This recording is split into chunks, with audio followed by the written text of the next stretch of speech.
ओ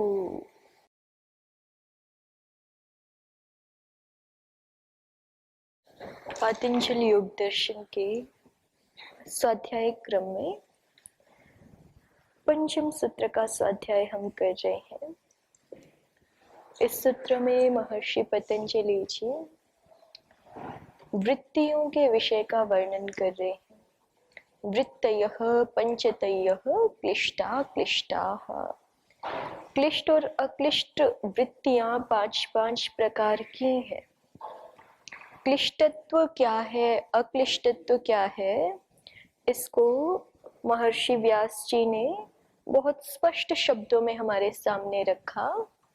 क्लेश से उत्पन्न होने वाली, अविद्या से, अज्ञान से उत्पन्न होने वाली समस्त वृत्तियां क्लिष्ट वृत्तियां कही जाती हैं।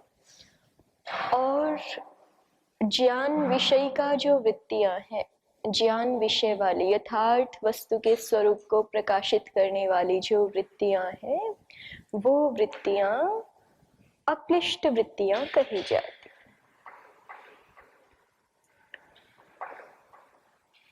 क्लिष्ट प्रवाह में कैसे अक्लिष्ट का प्रारंभ किया जा सकता है, वो मार्ग भी महर्षि व्यास जी ने प्रशस्त कर दिया योग साधकों हेतु।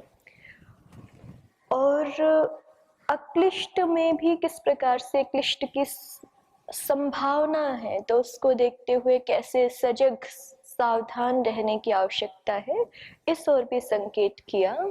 अब आगे महर्षि व्यास जी उपाय बता रहे हैं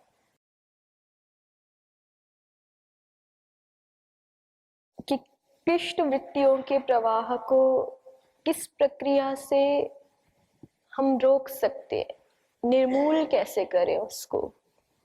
तो उसको हमने देखा था कि क्लिष्ट वृत्तियों का जो बीज है उसको समाप्त करना आवश्यक होगा अगर हम क्लिष्ट वृत्तियों के प्रवाह को सर्वथा रोक देना चाहते हैं। तो अन्यथा जब तक क्लिष्ट वृत्तियों का बीज बना रहता है, बीज शेष रहता है, तब तक क्लिष्ट वृत्तियों के प्रवाह को रोकना संभव नहीं होगा।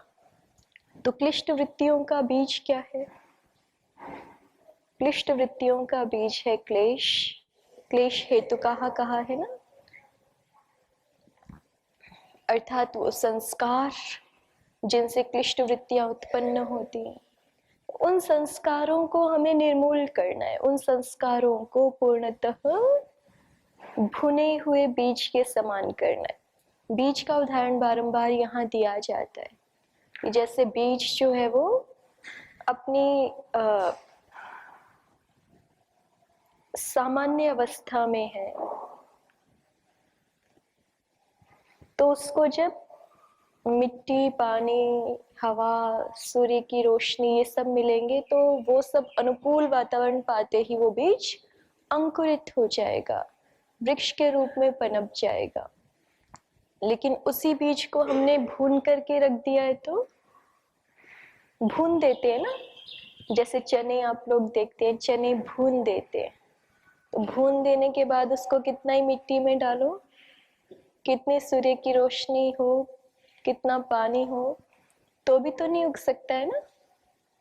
भून देने के बाद उसके अंकुरण का सामर्थ्य नष्ट हो जाता है। फिर चाहे कितनी ही अनुकूल परिस्थितियां हो, फिर भी अंकुरण नहीं होता। इसी तरह से क्लिष्ट वृत्तियों का जो बीज है उसका अगर भर्जन कर दिया जाए, उसको भून दिया जाए, तो फिर क्लिष्ट वृत्तियों का प्रवाह नहीं उत्पन्न हो सकता।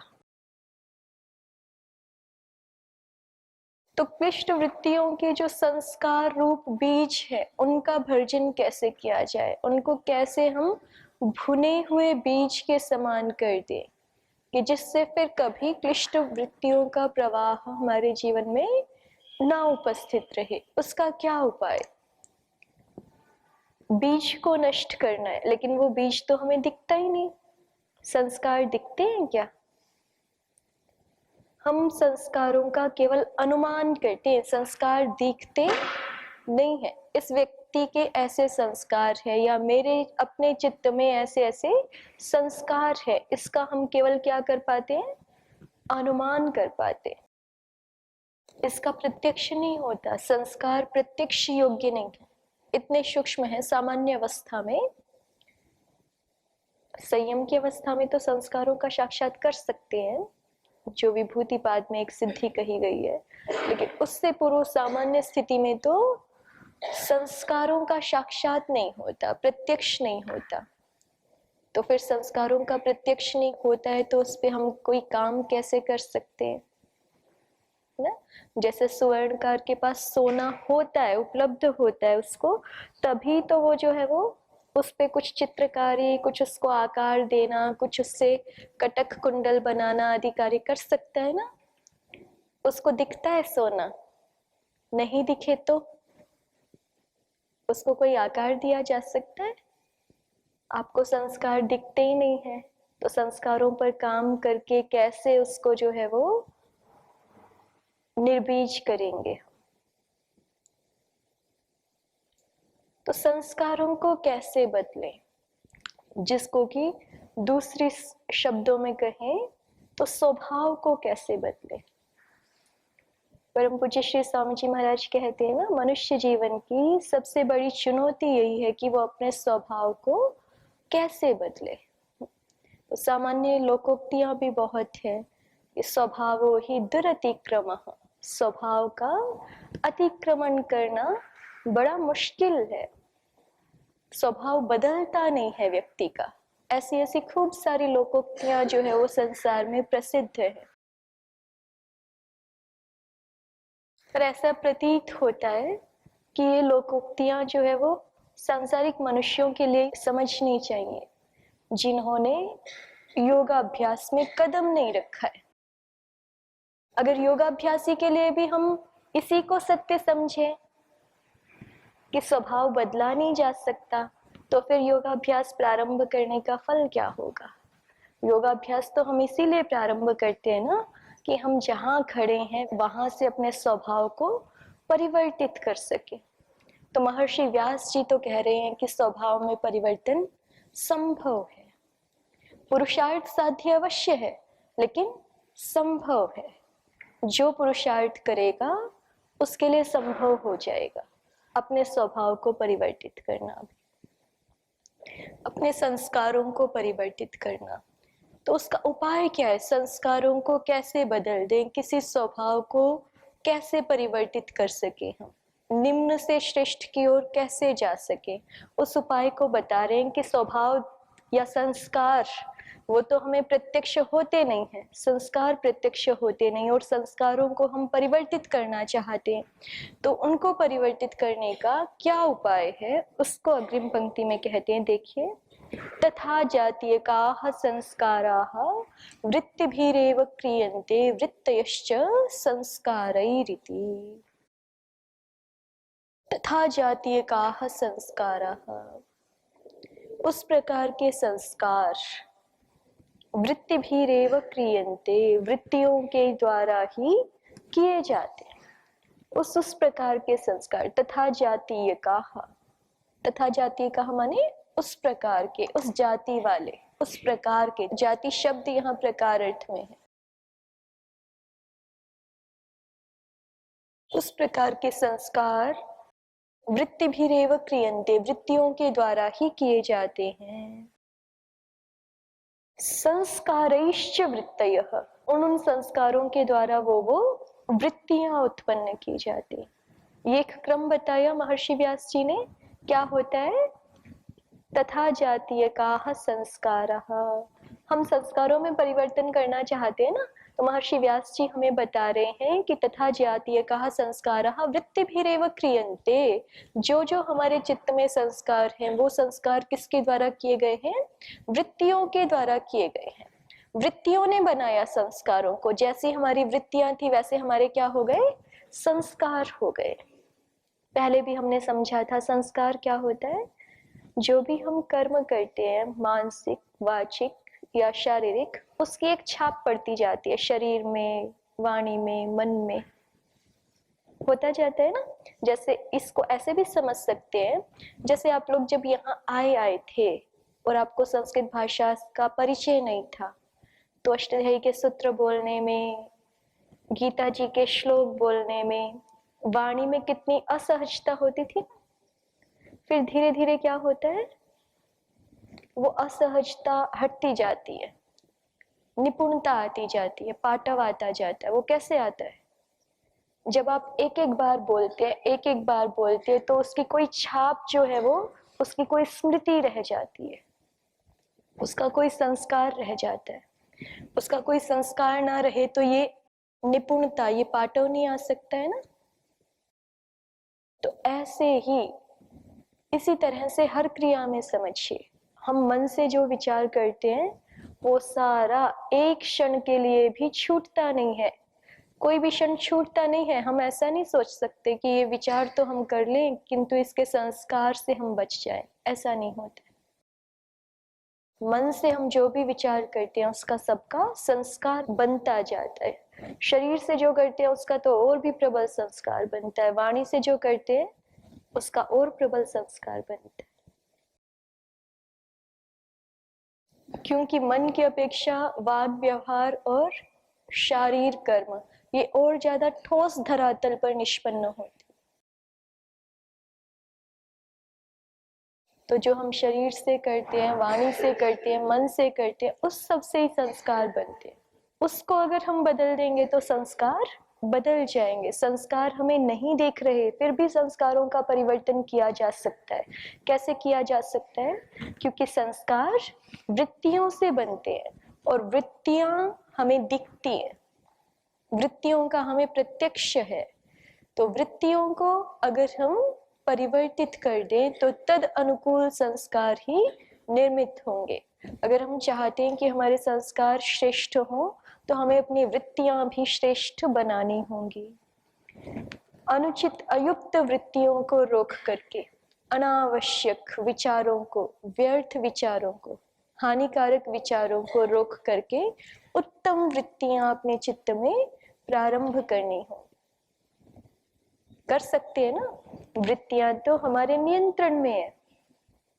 तो वृत्तियों को जब हम बदल देंगे तो संस्कार हमारे बदल जाएंगे। अन्य कोई उपाय नहीं है संस्कार बदलने का, संस्कार परिवर्तित करने का। वृत्तियों को, भावनाओं को बदलना होगा। और जब हम ये पुरुषार्थ प्रारंभ कर देंगे ना कि हम वृत्तियों को बदल रहे हैं, तो स्वभावतः एक प्रक्रिया निष्पन्न होने लगेगी हमारे वहां पर। क्या प्रक्रिया निष्पन्न होने लगेगी? हम वृत्तियों को बदल रहे हैं, उनसे संस्कार बदल रहे हैं, फिर वो संस्कार हमारी सहायता करेंगे। क्या सहायता करेंगे? संस्कारेश्च वृत्तयः, उन संस्कारों से आगे अपने अपने आप ही उत्तम उत्तम वृत्तियां हमारे चित्त में अनुकूल प्रसंगों में, तत्त प्रसंगों में उपस्थित होती जाएगी। फिर वो हमारा स्वभाव बनता जाएगा। इसी को तो स्वभाव कहते हैं ना, कि हमें किसी प्रसंग विशेष में सोचना ना पड़े, अपने आप वो घटित हो जो वहां पर श्रेष्ठ है। जैसे किसी मनुष्य का सच बोलने का स्वभाव होता है तो उसको सोचना नहीं पड़ता है ना। विविध प्रसंग में कोई भी प्रसंग आता है, वहां थोड़ी कठिन बात भी होती है, कठिन प्रसंग भी होता है, तो भी उसके मुख से अपने आप स्वभावतः सत्य ही निकलता है। ये स्वभाव बन जाता है। तो हमारा पुरुषार्थ इसमें इतना है कि हम जिन वृत्तियों को जानते हैं कि ये वृत्तियां हमारे जीवन को निम्न धरातल की ओर ले जा रही हैं, ये वृत्तियां हमारी चेतना को निम्नगामी बना रहे हैं, उन सारी वृत्तियों को रोकना है। वो किसी भी स्तर पर हो सकती है। प्रत्यक्ष के स्तर पे देखेंगे तो ऐसे चित्रों को नहीं देखना, ऐसी पुस्तकों को नहीं पढ़ना,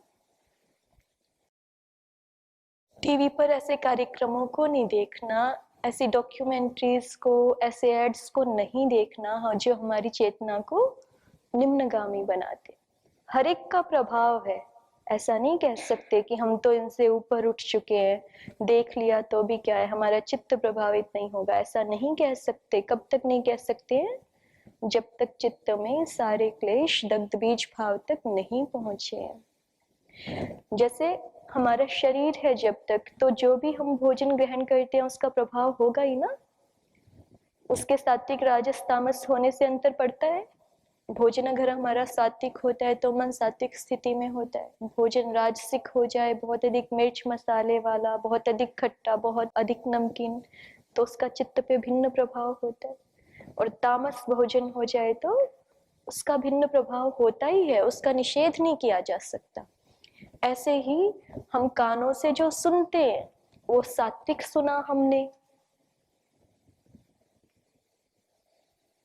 या हमने राजसिक सुना, गपशप लगाए, इधर उधर की निंदा, ईर्ष्या, चुगली, विषुणता ये सब किया, या हम जो है वो तामस बातें सुन रहे हैं, इसका प्रभाव पड़ेगा ही। जैसे मुख से आहार ग्रहण करते हैं, वैसे इंद्रियों से किन आहार का ग्रहण कर रहे हैं उसका प्रभाव निश्चित रूप से होना है। उससे वैसी वैसी वृत्तियां उत्पन्न होगी।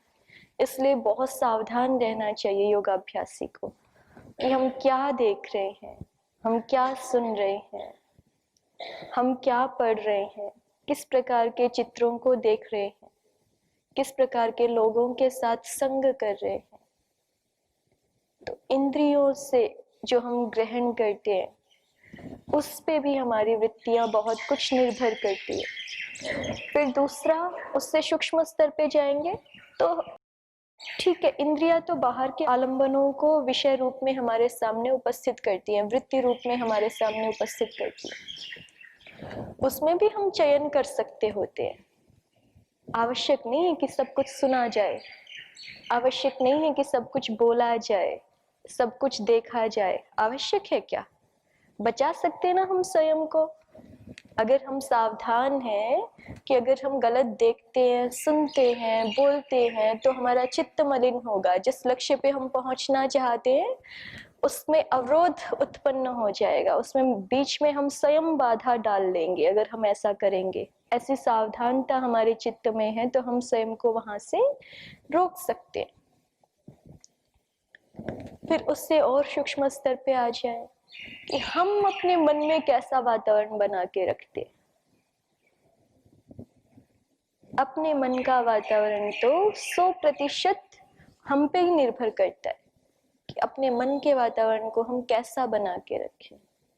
उसको हमने सात्विक बनाया हुआ है, उसको हमने एक लक्ष्य दिया हुआ है, एकाग्रता के साथ अपने मन को नियोजित किया हुआ है कि हमारा मन जो है वो विभिन्न दिशाओं में बिखरा हुआ है, उसकी सारी शक्तियां इधर उधर व्यर्थ हो रही हैं।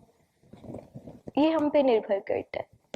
और जितना हम इनका ध्यान रखेंगे कि हमारी इंद्रिय वृत्तियां कैसी हैं, हमारी मनोवृत्ति कैसी है, वैसे वैसे हमारी वृत्तियां बदलती जाएंगी।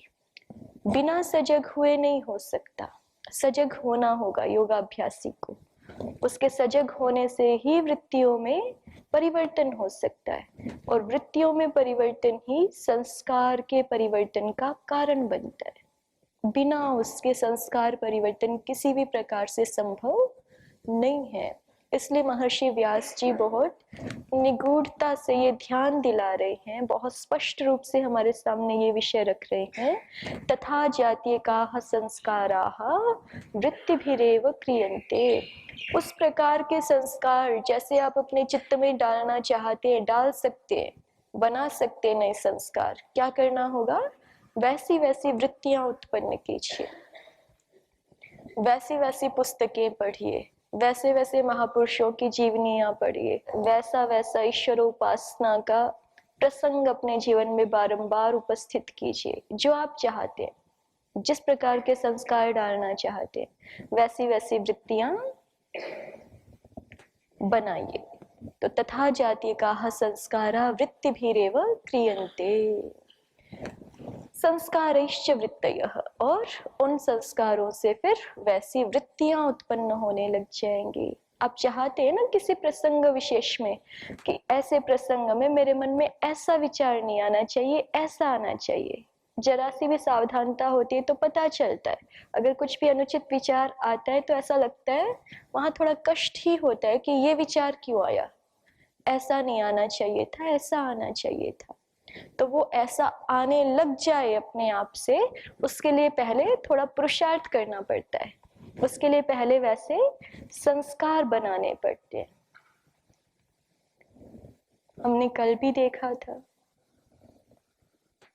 मन में कुछ जो है वो हमारे अयुक्त विचार चलते हैं किसी प्रसंग में, तो उसको बदल करके उचित वृत्ति को बारंबार अभ्यस्त करना पड़ता है। किसी के प्रति द्वेष का विचार आए तो फिर वहां पर जो है वो मित्रस्य चक्षुषा हम सर्वाणि भूतानि समीक्षे, ये बारंबार अभ्यास करना पड़ता है। जब ये अभ्यास करेंगे, दृढ़ होकर के अभ्यास करेंगे, तो फिर कालांतर में एक वृत्ति आ जाएगी कि जब जब वैसा प्रसंग उत्पन्न होगा तो आपके मन में तत्क्षण ये विचार उत्पन्न होगा कि नहीं, मुझे मित्र की दृष्टि से ही समस्त भूतों को देखना है। जब जब आपके मन में जो है वो कोई अवसाद का, कोई निराशा का कहीं से भी या कोई न्यूनता का अनुभव होता है, तो फिर हृदय में ये विचार आना चाहिए, यन्मे छिद्रम चक्षुषा मनसो वाति तृण्णम बृहस्पतिर्मे तद्दधातु। जो भी मेरे हृदय की अपूर्णता है, जो भी छिद्र है मेरे जीवन में, हे बृहस्पति तद्दधातु, उसको आप अपनी कृपा से, अपने अनुग्रह से पूर्ण कर दीजिए।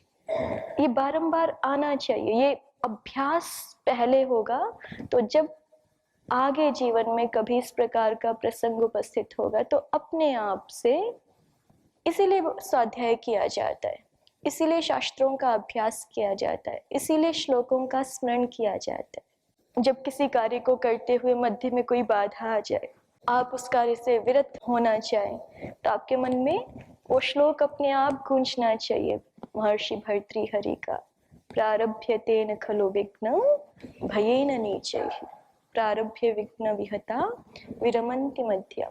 ये ऐसे ऐसे वाक्य है ना जो हृदय को स्पर्श करते हैं।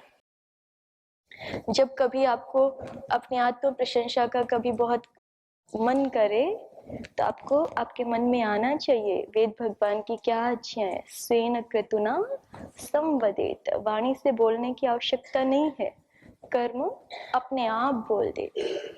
ऐसे ऐसे सैकड़ों वाक्य जो हमारे जीवन को अच्छी दिशा में प्रेरित करते हैं, और ये एक एक वचन, एक एक सुक्तियां जो है वो अनमोल रत्नों की तरह हैं, विशेषतः योगाभ्यासियों के लिए, विशेषतः साधकों के लिए।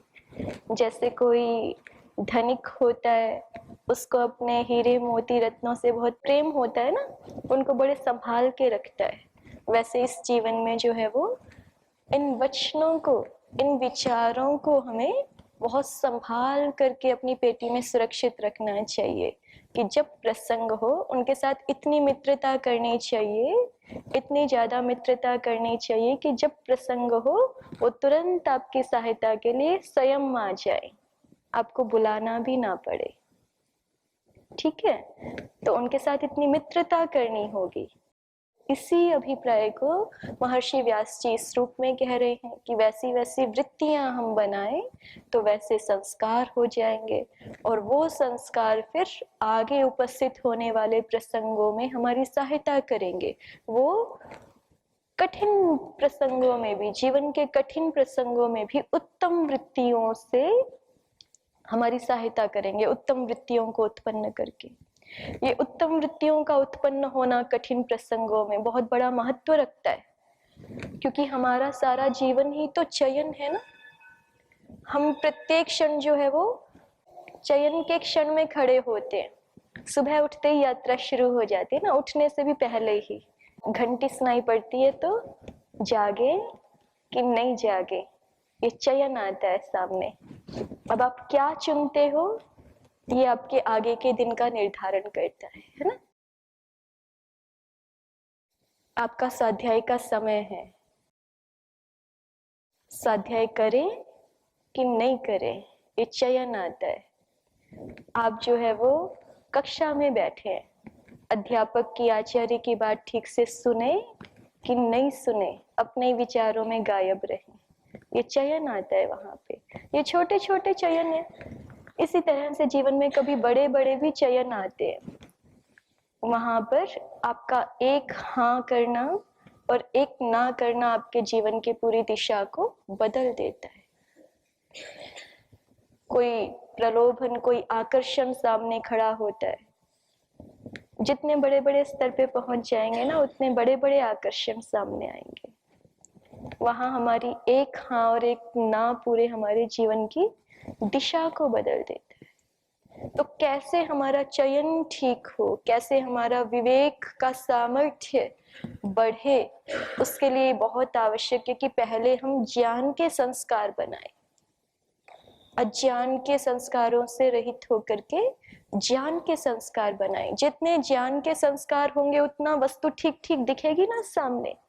क्या हमारे लिए चयनीय है, क्या हमारे लिए उपयुक्त है, क्या हमें चुनना चाहिए प्रकृति प्रसंग में, वो ठीक तभी दिखेगा जब हमारे संस्कार ज्ञान के संस्कार होंगे, विद्या के संस्कार होंगे।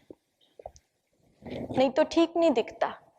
ठीक नहीं दिखता तो जो हानिकर है उसको भी हम लाभ कर समझ के चुन लेते हैं, और जो लाभ कर है, जो श्रेष्ठ है, वो छूट जाता है फिर हमसे, क्योंकि उसके हम योग्य ही नहीं थे ना अभी, फिर इसलिए छूट गया। अपने आप को हमने उसके लिए पात्र ही नहीं बनाया था, उसके लिए योग्य ही नहीं बनाया था, इसलिए छूट जाता है। तो अगर हम श्रेष्ठ का चयन करना चाहते हैं ना, तो उसके लिए बहुत आवश्यक है कि हम ज्ञान युक्त संस्कार बनाएं चित्त में। और ज्ञान युक्त संस्कारों के लिए उपाय यही है कि हमारी वृत्तियां जो है वो ज्ञान के प्रकाश में होनी चाहिए। सब प्रकार की वृत्तियां ज्ञान से प्रेरित होनी चाहिए। जब वैसी वृत्तियां होंगी, ज्ञान प्रेरित वृत्तियां होंगी, ज्ञान आधारित वृत्तियां होंगी, तो संस्कार भी श्रेष्ठ होंगे, श्रेष्ठ संस्कार होंगे। तो जब जब जीवन में चयन के प्रसंग आएंगे तो विवेक पूर्वक हम निर्णय कर सकेंगे, और विवेक पूर्वक निर्णय कर सकेंगे तो निश्चित रूप से हम उत्तम का चयन करेंगे। और यही तो जीवन के श्रेष्ठता का मार्ग है, यही तो जीवन की सफलता का मार्ग है। इसके अभाव में ही मनुष्य बारंबार असफल होता है, बारंबार पतन को प्राप्त होता है, नीचे गिरता रहता है। तो इतना महत्व रखने वाली पंक्ति है। अगर इस एक पंक्ति को ध्यान में लाया जाए तो मनुष्य जीवन की जो सबसे बड़ी समस्या है कि हम अपने स्वभाव का परिवर्तन कैसे करें, उसके सामने जो सबसे बड़ी चुनौती है, उसका समाधान महर्षि व्यास जी ने इस एक पंक्ति में रख दिया है। तथा जातीयकाः संस्काराः वृत्तिभिरेव क्रियन्ते वृत्तयश्च संस्कारैश्च वृत्तयः इति। और संस्कारों के द्वारा वृत्तियां बनाई जाती है। तो यात्रा प्रारंभ कहाँ से होनी है संस्कारों को परिवर्तित करने की? कि हम अपनी वृत्तियों को बदल दें। हम जिस प्रकार से सोचते हैं उसमें आसक्त ना हो जाए कि नहीं, ऐसा प्रसंग आएगा तो मुझे तो ऐसा ही प्रतीत होता है, मुझे तो ऐसा ही बोलना आता है।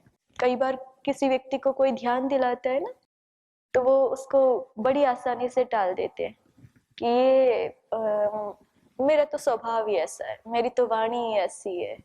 ऐसे नहीं बोलना होता योगाभ्यासी को। उसको थोड़ी ज्ञान दृष्टि से, ज्ञान दृष्टि से उसको देखना होता है कि किस प्रसंग में वस्तुतः कैसा व्यवहार करना चाहिए, कैसी वृत्ति होनी चाहिए किस प्रसंग में। और इसके लिए संतों की, महात्माओं के जीवन चरित्र को निरंतर देखते रहना चाहिए, स्वाध्याय करते रहना चाहिए। उससे पता चलता है हमें कि किस प्रसंग में किस प्रकार की मनोवृत्ति होनी चाहिए, किस प्रसंग में किस प्रकार का वाग व्यवहार होना चाहिए, किस प्रसंग में किस तरह से किस कर्म में प्रवृत्त होना चाहिए, ये पता चलता है हमें वहां से। तो ऐसा कह करके टाल नहीं देना कि मेरा तो ऐसा ही स्वभाव है, मेरी तो ऐसी ही वाणी। उसको परिवर्तित करना, उसको उत्तमता की ओर लेकर के जाना। तो ये मार्ग महर्षि व्यास जी ने हमें दे दिया है, बाकी यात्रा तो हमें स्वयं ही करनी है। आगे देखिए, एवं वृत्ति संस्कार चक्रम अनिशम आवर्तते। महर्षि व्यास जी कहते हैं कि इस प्रकार से ये जो वृत्ति और संस्कार का चक्र है ये अनिशम आवर्तते। अनिशम का अभिप्राय होता है निशाम अपि अपरित्यज्य, निशा को भी न छोड़ करके, माने प्रतिक्षण। इस तात्पर्य को कहने के लिए शब्द प्रयोग हुआ है कि प्रत्येक क्षण ये चक्र चलता रहता है। जैसे वृत्ति होंगी वैसे संस्कार होगा, जैसा संस्कार होगा वैसी वृत्तियां होंगी। तो आपका ये 24 घंटे का पुरुषार्थ है। रात्रि के समय भी ऐसा नहीं सोच सकते कि जो है वो हम चलो रात्रि में तो जैसे मर्जी सो गए, ठीक है कोई बात नहीं, ऐसा नहीं होता है। रात्रि में भी निद्रा ले रहे होते ना आप, और निद्रा को भी यहाँ महर्षि पतंजलि जी ने आगे एक वृत्ति के रूप में कहा है। 5 वृत्तियों में निद्रा भी एक वृत्ति है ना। प्रमाण, विपर्यय, विकल्प, निद्रा, स्मृतयः, उनमें से निद्रा भी वृत्ति है। तो निद्रा का भी हमारे जीवन पे बहुत प्रभाव होता है। इसलिए उस निद्रा वृत्ति को भी श्रेष्ठ बनाने के लिए पुरुषार्थ करना चाहिए। जैसे कैसे भी सो गए, ऐसा नहीं कर सकते। योगाभ्यासी किसी भी क्षण असजग नहीं हो सकता, असावधान नहीं हो सकता। असावधान होगा तो फिर उसके वैसे ही परिणाम आएंगे। अगर मनो अनुकूल परिणाम हमें चाहिए तो हमें सजगता हर क्षण ही रखनी होगी। निद्रा वृत्ति को भी सात्विक बनाने का अभ्यास करना होगा, क्योंकि ये वृत्ति संस्कार चक्र जो है वो प्रत्येक क्षण प्रवर्तमान रहता है हमारे जीवन में। तो जैसे अन्य वृत्तियों का हमें ध्यान रखना है कि वो हमारी वृत्तियां क्लिष्ट ना हो, अक्लिष्ट हो, ऐसे निद्रा वृत्ति भी हमें ध्यान में रखनी होगी। इन वृत्तियों का एक बहुत उपयुक्त संतुलन, समन्वय, समायोजन हमारे जीवन में होना चाहिए, जिससे कि हमारे बाह्य व्यवहार भी और आंतरिक व्यवहार भी उत्तमता से निष्पन्न होते रहे। योग का प्रारंभ भी यहाँ से होता है ना। भगवान श्री कृष्ण जी कह रहे हैं युक्ताहार विहारस्य युक्त चेष्टस्य कर्मसु युक्त स्वप्नावबोधस्य योगो भवति दुःखः। जो व्यक्ति युक्त आहार विहार से युक्त है, संयुक्त है, युक्त आहार विहार माने उचित, उपयुक्त जो है, वैसा आहार विहार, ना बहुत ज्यादा ना बहुत कम, ना ही भूखे मरना है, ना ही जो है वो बहुत ज्यादा खाने में ही लगे रहना है, ना ही जो है वो विहार भी उपयुक्त होना चाहिए, घूमना फिरना। कोई बहुत ज्यादा ही घूमते फिरते रहते हैं, कोई बिल्कुल ही कक्ष में ही बैठे रहते हैं, शरीर को थोड़ा भी हिलाते डुलाते नहीं। तो दोनों ही अनुपयुक्त हैं। युक्त चेष्टस्य कर्मसु, और इसी प्रकार से कर्मों में युक्त चेष्टाएं, जिस कर्म के लिए जिस प्रकार की प्रक्रिया, इति कर्तव्यता जैसी होनी चाहिए वैसी ही हो। न किसी काम को हम बहुत ज्यादा लंबा खींच दें, न किसी काम को हम बहुत त्वरा में करना चाहें। जो कार्य जैसा होना चाहिए उसके लिए वैसी ही प्रक्रिया अपनाना। और इसी तरह से स्वप्न और अवबोध भी जिसका युक्त है, जागना और सोना युक्त है, ना बहुत कम है और ना बहुत हमेशा लेटे ही रहते हैं, जब देखो जब समय मिला तो कक्ष में लेटे ही रहेंगे, ऐसा भी नहीं होना चाहिए। तो ऐसे जो व्यक्ति अपनी वृत्तियों को, अपने जीवन को संतुलित करता है, उस व्यक्ति का योग सिद्ध होता है। उस व्यक्ति के लिए योग दुखों का निवारण करने वाला होता है। एवं वृत्ति संस्कार चक्रम अनिशम आवर्तते। इस प्रकार का ये जो वृत्ति संस्कार चक्र है ये प्रत्येक क्षण प्रवृत्त रहता है। तो हमें प्रत्येक क्षण ही सावधानता की आवश्यकता है। फिर ये सुन करके ना प्रत्येक क्षण सावधानता की आवश्यकता है, थोड़ी घबराहट होने लगती है। कब तक ऐसा करेंगे, कब तक जो है वो ऐसे बंधे हुए चलेंगे। तो इसमें बहुत डरने की आवश्यकता नहीं है ना। आप इसको अन्य उदाहरणों से भी समझिए।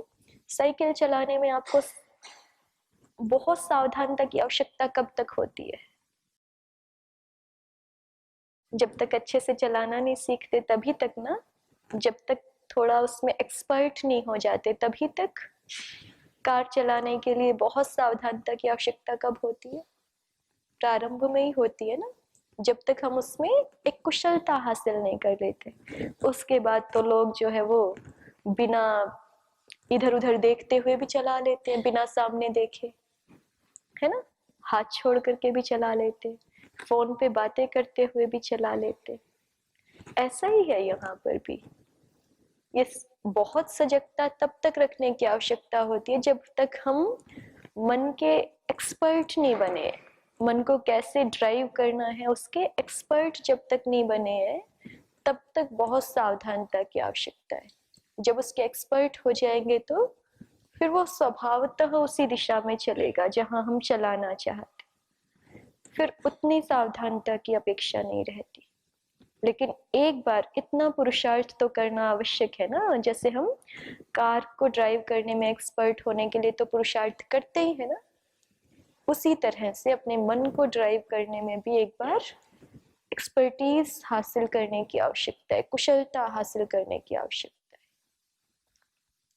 ठीक है, तो ये हमेशा के लिए नहीं है, एक स्तर तक के लिए है। फिर उसके बाद तो स्वभावतः मन की दिशा ऊर्ध्व हो जाती है। तद एवं भूतम चित्तम अवसिताधिकारम आत्मकल्पेन व्यवतिष्ठते प्रलयम वा गच्छति इति।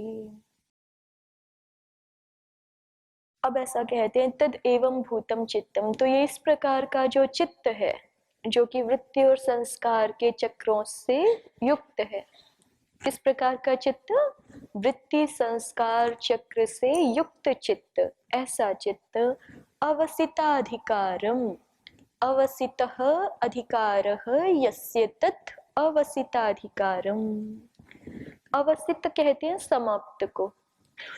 अव उपसर्ग पूर्वक शो अंत कर्मणि धातु से क्त प्रत्यय होकर के ये शब्द बना हुआ है अवसित।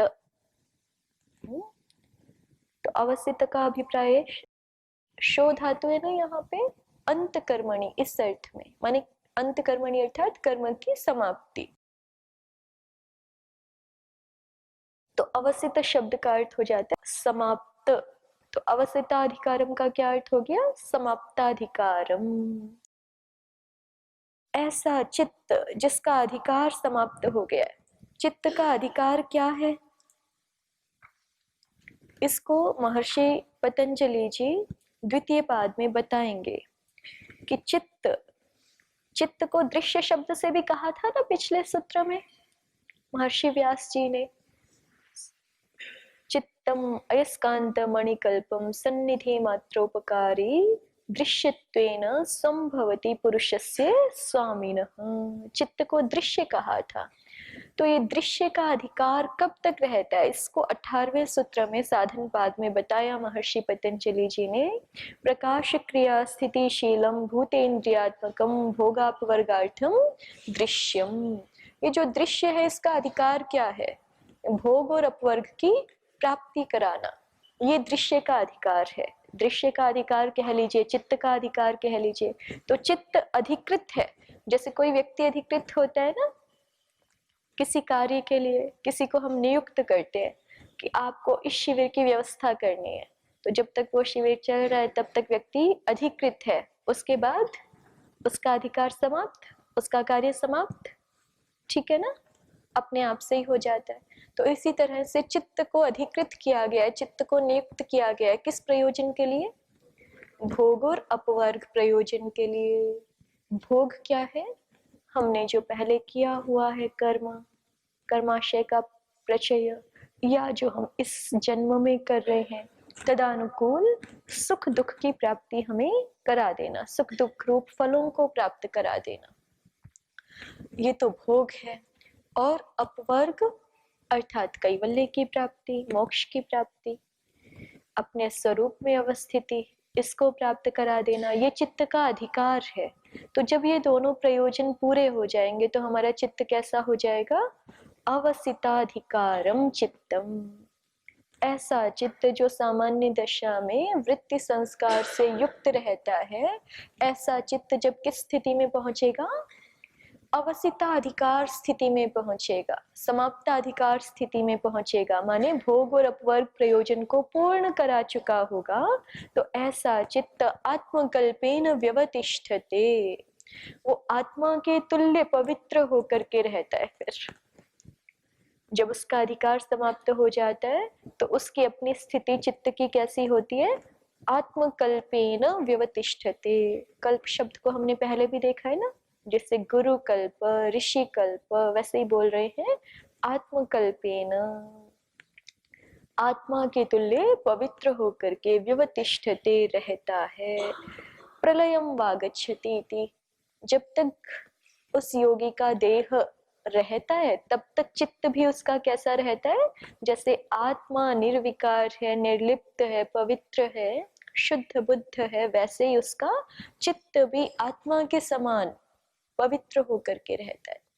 और जब देहपात हो जाता है तो उस समय प्रलयम वा गच्छति, चित्त भी प्रलय को प्राप्त हो जाता है।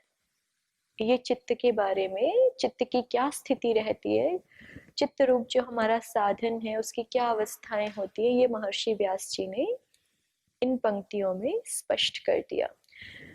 तो इस तरह से महर्षि व्यास जी सूत्र का व्याख्यान पूरा करते हैं। वृत्तयः पंचतयः क्लिष्टा क्लिष्टाः। क्यों ये सारा वर्णन प्रारंभ किया गया? क्योंकि इस शास्त्र का उद्देश्य है हमें योग की स्थिति में पहुंचाना, और योग का स्वरूप क्या है? योगश्चित्त वृत्ति निरोधः। तो चित्त की वृत्तियों को जानना आवश्यक है उनके निरोध के लिए। तो उन वृत्तियों का इस सूत्र में कुछ थोड़ा सा वर्णन किया महर्षि पतंजलि जी ने, कि चित्त की हमारी वृत्तियां मुख्यतः क्लिष्ट और अक्लिष्ट दो प्रकार की हैं, और उन दो प्रकार के भी आगे 5-5 अवयव हैं। उन 5-5 अवयवों को हम अग्रिम सूत्रों में देखें।